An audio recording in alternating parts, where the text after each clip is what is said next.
Hi everyone, thank you so much for being here. Thank you to Lenny and to Michael.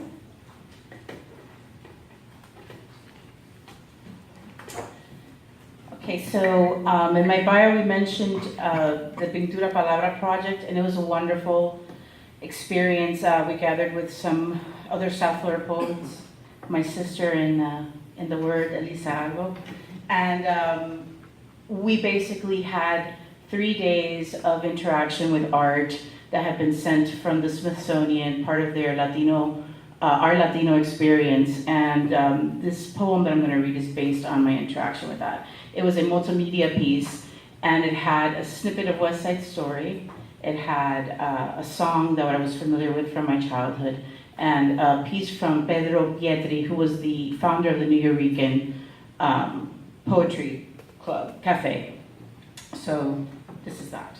Unpacking the suitcase. After West Side Story, upside down, backwards, sideways, and out of focus. By Adal. 1. Snippets of West Side Story, 1961. This is how you learn you are not an American girl.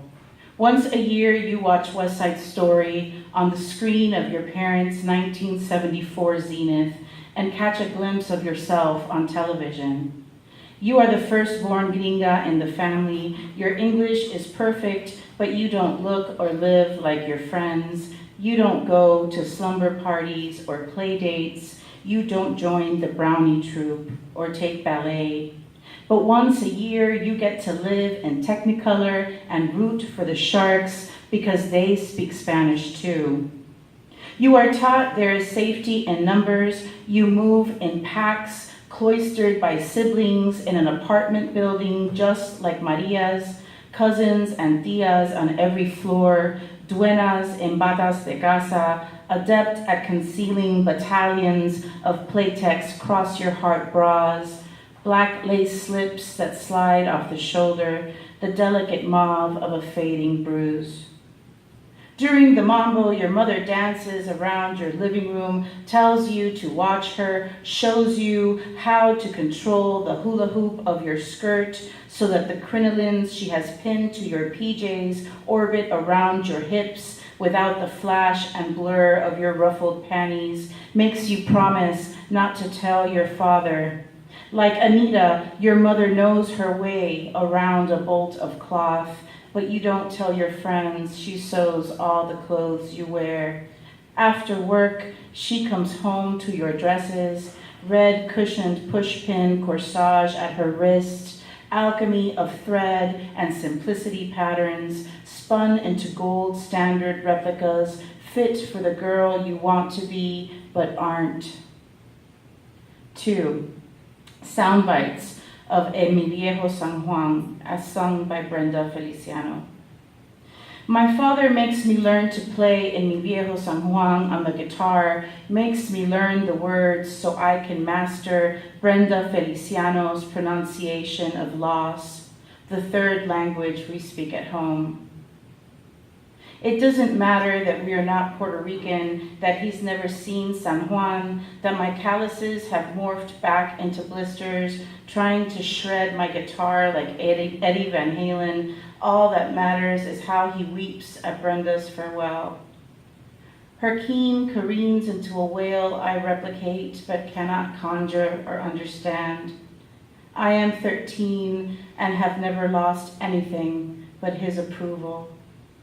I am 13 and do not fear dying away from home. What did I know? 3. Pedacitos de Pedro Pietri, founder of the Nuyorican Poetry Cafe. He was never late. He didn't have a car. He worked. He walked to work. He was always on time. He was on time the day the wheel spinner took his finger. He was on time on the morning the foreman was late. He was on time on the morning the foreman forgot to check his machine. He was on time when he heard his finger jam the machine before he saw it severed. He saw his finger spinning in the wheel before he felt the pain of its loss. He joked that the wheel spinner ate his finger before he ate breakfast. He joked that he should have called in sick. He joked because he had no sick days. He apologized for breaking the machine. He apologized for his blood, how it tie-dyed the wheel. He apologized after he fainted. He apologized for the mess his mangled hand left on the floor. He apologized to Hector, who was sent to clean it up. He was 21. The wheel spinner was older than he was. The foreman said it was an accident. The foreman said the company was not at fault. The foreman offered him $1,500. He thought $1,500 was a fortune. The foreman told him $1,500 was more than the going rate for a single finger. He thought $1,500 was more than he deserved. He did not say the foreman was usually late.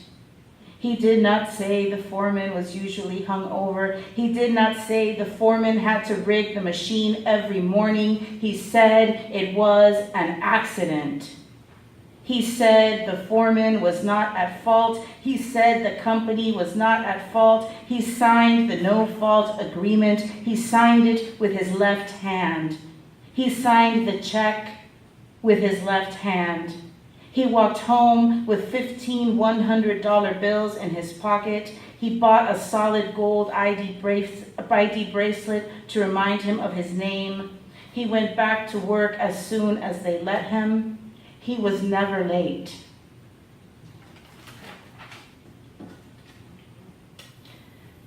This next poem is based on the tunnel that's right off of Sunrise Boulevard. And one day I was driving through and I thought, God, tunnels are kind of miraculous and kind of really scary at the same time. So, taking the Sunrise Tunnel. Call this your life, passageway gouged in the ground, cylinder burrowed in earth, hollow into which clouds are buried. Listen to the hum as you barrel via concrete, shrouded water bookended by light. The asphalt has crumbled below the wheels it meant to cushion. No patch exists to stop the crack beneath every revolution. The flyover would be faster, but you can't outrun the underpass. You can't ascend the chasm, I never know how to say that word. You can't hold your breath and delve beneath. The only way is through.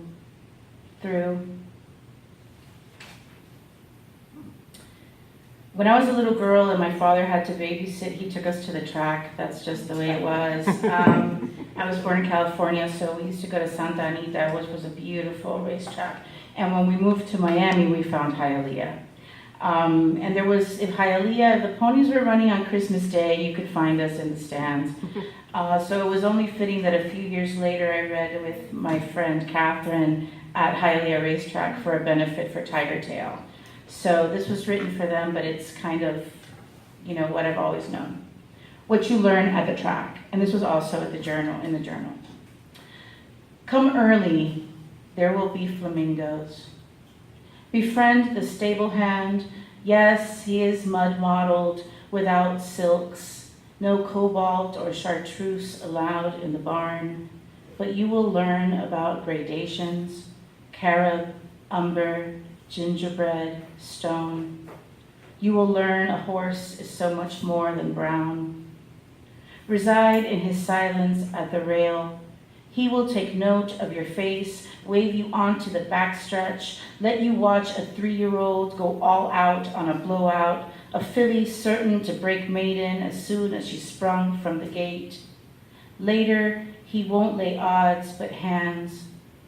Watch him run his fingers along the braille of her vellum skin. Decode crinkle of snip and stripe, flare of star, ripple and swell of tail, of flank, stroke the silken pennants of her ears. Pause at the window, minutes before the race. Put it on her, even though nothing is certain at the track. No handicap, no program palm slap, no prayer, no chant, no shake-up, no whip or scrub will coax a front runner who just won't run. Nothing is certain except the promenade home. Washout or winter, no matter. The stable is fragrant with oats and molasses. Feed sweet enough to overpower the stink of the hot shoe, the hair singe that clings to the rafters.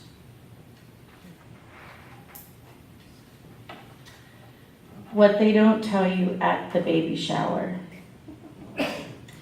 You will be insane far longer than you were pregnant. Lunatic with hormones, stretch-marked, skin a field of brambled scarlet. You will leak, stain every piece of clothing you wear, soft cloth now, nipples cracked and bleeding, sustenance leached away by the whine and pull of the breast pump. You will know you never knew what it was to be exhausted. Bones etched with fatigue, fugue of feelings that fall into short-reeled eye blinks, Beaujolais and cigarettes, happiness until you jolt awake. Remember you forgot the baby as you dreamt. You will keep from shaking your child who just won't stop crying. You will cower in the closet, aglow in cell phone light, crisis hotline on the other side. You will grow afraid of speeding cars and spinning spokes, of skid marks and sirens, of camp counselors and men's rooms, of triple dog dares and high dives, of high fives, laughter that lodges a jawbreaker in the throat. You will long for an empty nest, a white couch, a full glass of water, access to the remote, only to get it and wish you could return to the mosaic of days you scrapbooked away.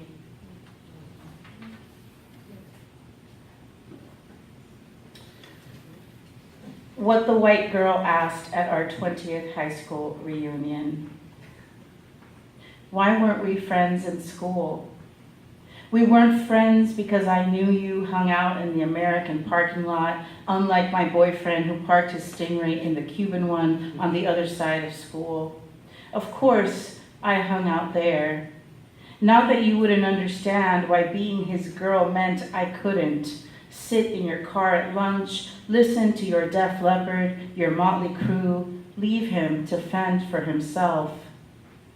We weren't friends because he courted me old school, couched beside my father every Sunday while I served apprentice to my mother, her eyes onion stung, arms spattered with marrow and lard, who played at loving her place at the stove, rules I had not yet learned to break. We weren't friends because I envied the way you weren't allowed to settle, how you were allowed to date assorted breeds of boys who strutted across the lawn to ring your bell. Your dad waved his blessing out the door and didn't worry because he had taught you to discern, to choose among them, to drive yourself, headlights set on more than the slam of the same car door, even if it was a Corvette. Now this next poem, it seems very relevant in these days, and I'm sure the title will reveal where I'm going with it. It's called At Least I Didn't Rape You.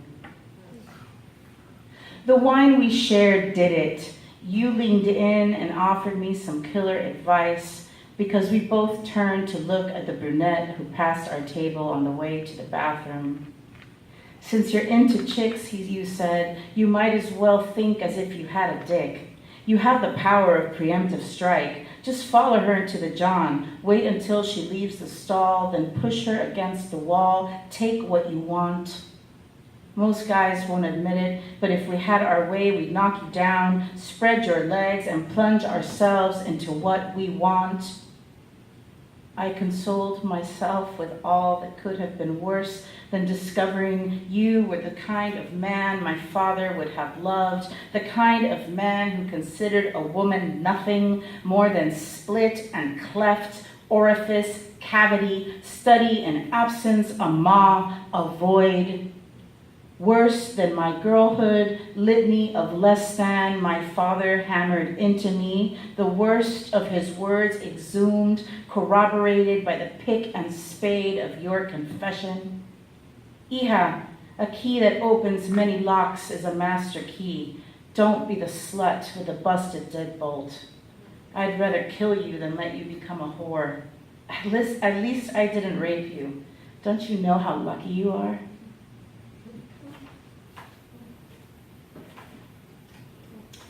When you ask about Karen, it's easier to diagnose her as a mere side effect, consequence of postpartum that tethered me to interiors for weeks until her call, thoughts of her enough to heat water, wash away breast milk and spit up, isolation I wore every day replaced with a waft of want. Easier to say we were nothing more than sheets drenched with infection we called love. Strain of lust I was ripe for contracting, then admit I signed up for her Auburn trust trial, refused inoculation, ignored the warnings because I thought I knew the risks. Easier to say she did not matter, deny that there were some mornings when only her coffee-laced phone call coaxed me out of bed, rather than tell you I believed in us with the innocence of a girl I never was. Easier to say I never think of her, that no splinter remains, no tiny cross-stitch space within the expanse of heart that now carries your name.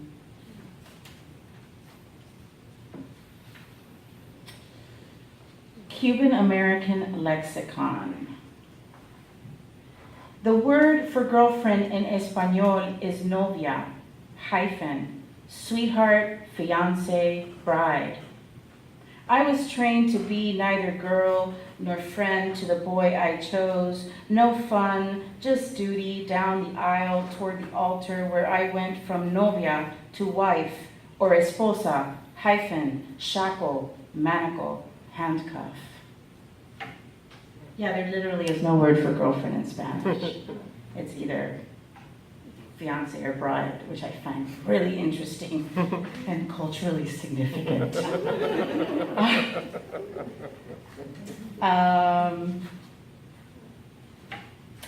Erosion. Arby's got you talking. Something about that 10-gallon hat inspired courage, and you glowed like the cucuyos we caught in glass jars. That summer you were 10, and sure, Papi was right about everything, including me, black sheep of the family.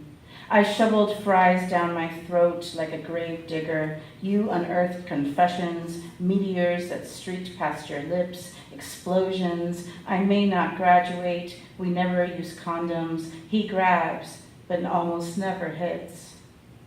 Geese do it too, tuck their heads beneath a pall of fluff to keep from noticing danger, styrofoam cups, fooling little ones into strangled bites, silent swim of alligators proving lethal beneath the green guise of indifference.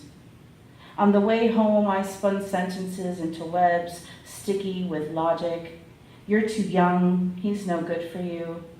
You swept them away with bristles long practiced at the art of cleanup and said, we have to go back. I forgot my purse. I rolled my eyes and turned around. How could I have missed it? The universe saying, do it again, pulling us into the same parking spot, through the same double doors, to a moment redolent with grease and regret, a miracle like your purse still there, intact. I threw stones. I could have saved them, planted a rock garden, sentries to guard against erosion. We could be there now, weeds blooming into flowers, talking about nothing, nothing at all.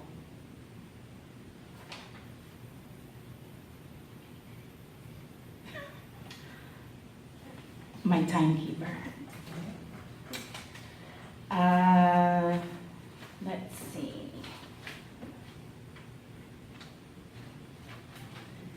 For Marlene, who asked, One night at a party, I haggled with my date over a bottle of Pinot Noir and a corkscrew he refused to hand over. He wasn't a prick, just a man who thought the juice was his because he brought me and that's what guys do, even though he didn't have a clue how to handle the entry or the swivel of the screw into the flesh of the cork, as if force could make anything come faster. Determined to spite the cork crumbling into flecks, failure afloat to the surface of what he'd sullied. The watchful brunette across the room slid her hands off the wine, slid her body between us, slid her eyes down the bottle, and insinuated the tip of the screw deeper by turns, dislodged the cork in one motion, and poured red velvet into my glass. She spoke of Portuguese cork trees, so evolved they had learned to ward off disaster, impervious to drought or fire, the chew of termites and chainsaws, trees capable of renewing their skins. I listened beneath a canopy of white sheets, another bottle breathing beside her bed. Solving the crossword was also in the journal. For Elizabeth. We are new to one another, new to being us, yet old enough to know it always starts like this. Delicious to the point of delirium. Still, we are more than that. And I'm surprised at all the ways we fit, even when we don't. Each different, a study in alchemy and balance and working through instead of out. On our first flight together, I can't help but remember airplane rides before you, crosswords I attempted alone, each puzzle unsolved, abandoned to the next traveler. We work on solutions together, mine are collective, break down words to fill the emptiness within rigid black boxes, with the precise mark of your perfect graphite script. I'm going to do a few more in honor of football season, fourth quarter. The Dolphins were winning for a change. Parties paved a path toward a perfect season, every Sunday measured by Marino's confetti cannon release, the assortment of aqua and orange flung around a rotation of rooms, united in their hatred of the other side. Each week, I came and joined the wives, learned the couch to kitchen shuffle, but never wore a jersey or the right colors, keys in hand at halftime, the only beer run volunteer with no pennant affixed to the antenna.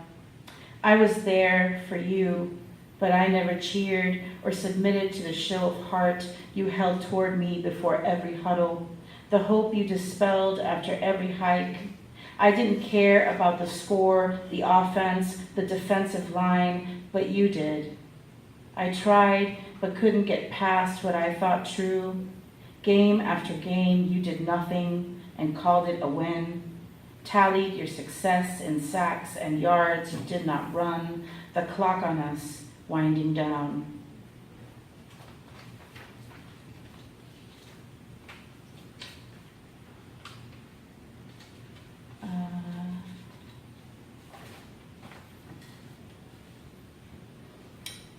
This is for the son who was here but kind of disappeared. So if he's hearing me somewhere in the library, this is for you, honey. Why can't you just listen? Like I said. I wanted magic, towering firs aflicker with enough fluorescence to outlast us all. I brought us to DC to make new memories, restrain your recollection with the fragile ornament of our new family. But after 3 days of monuments and lost gloves and dinosaur bones, my hand tightened into a vice around yours. Your body refused to yield to my annoyance, oblivious to the bounty I tried to hustle you past. As if a boy of 7 raised on palm trees and balmy Yuletides could resist a pickup truck packed with snow. Nothing left to do but snap your picture, a moment I chose to record rather than inhabit. Enough, I said, and for the 100th time that day, why can't you just listen? As if I listened. To your laughter as it disappeared into the air, to the crunch of ice as you ran, giddy with cold, to your innocence as I calculated how many minutes I could afford to allow. When you think back on that day, I hope you forget I scowled. Remember instead that for a moment I forgot myself, smiled at you as snowballs flew. And the last one I'll do.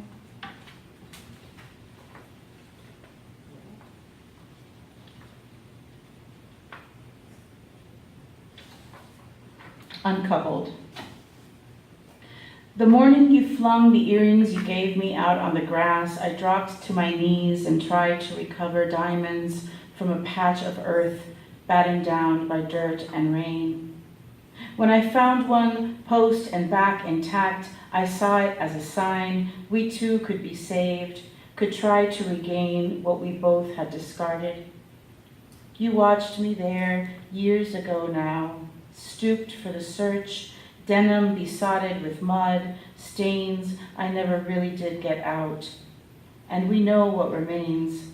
One widowed earring waiting to be repurposed into pendant, stick pin, brooch. What I can't recall is why I stopped the search before I found what was lost. Why I decided I'd had enough of setting things right.